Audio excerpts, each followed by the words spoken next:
we were having some continuing, we'd call it breakdowns. And so we were always trying to fix it ourselves.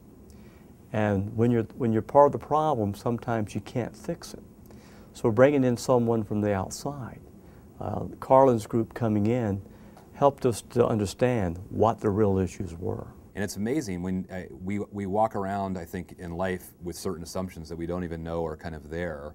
And the world which opens up to you is kind of based on those assumptions. And when you start to question or test or push back on those, you start to see, you know, whole other worlds appear and whole other opportunities appear.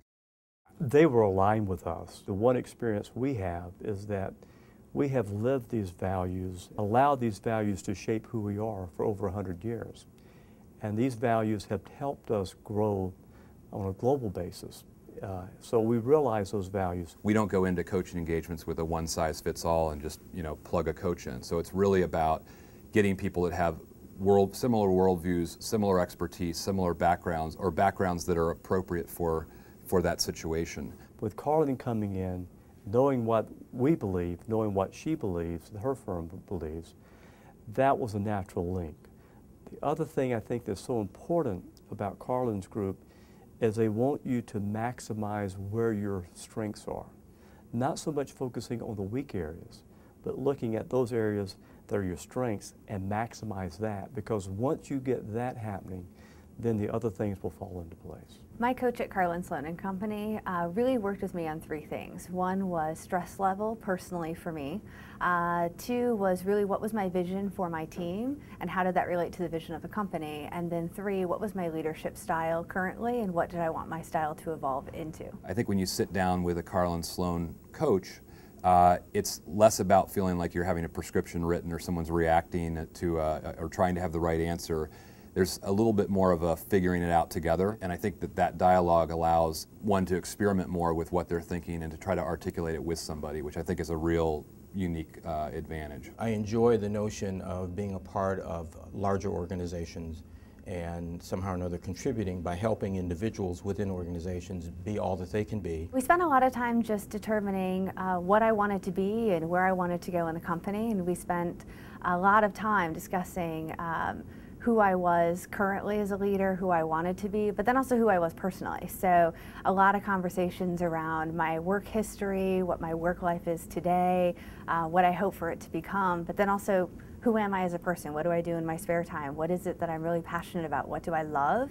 And then how do I basically translate those things that I love into my career?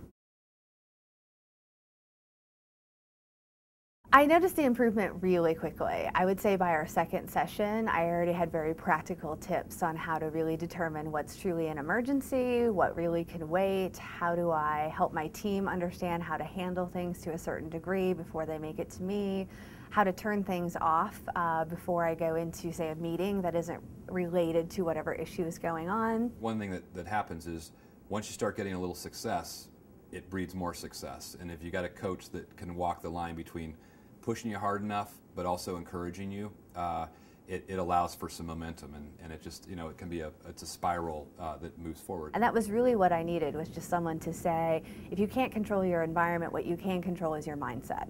So how do you actually shift your mindset to focus more in on what you need to achieve versus the issue at hand that's going on right now, which allowed me to feel like I was actually doing a better job of moving things forward rather than continuing to get stuck in kind of the issue of the day. From a dollar standpoint, it's hard to measure it, but the power that you can receive from an organization coming together, working as a unit.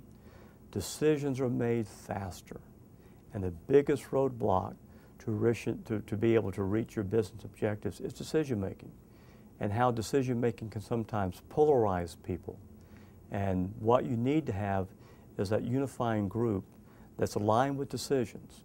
In many cases, people have decisions they're never aligned to, and that creates a lot of ill will. And for us, from our standpoint, is we have alignment, we have trust. So from us to be able to deliver our business objectives and to be able to hit the cost savings objectives is critical for us to be able to move fast. The result that I'm most proud of is for a large sales organization that was experiencing what can only be described as gut-wrenching change. We were able to document a return on investment for that organization of nearly 1,000%, which sounds like an astronomical number. It's actually a very conservative calculation based on cost of turnover. So the year before we worked with the sales organization, they had roughly 40% turnover. For the 18 months that we've been working with them, their turnover has gone down to 2%.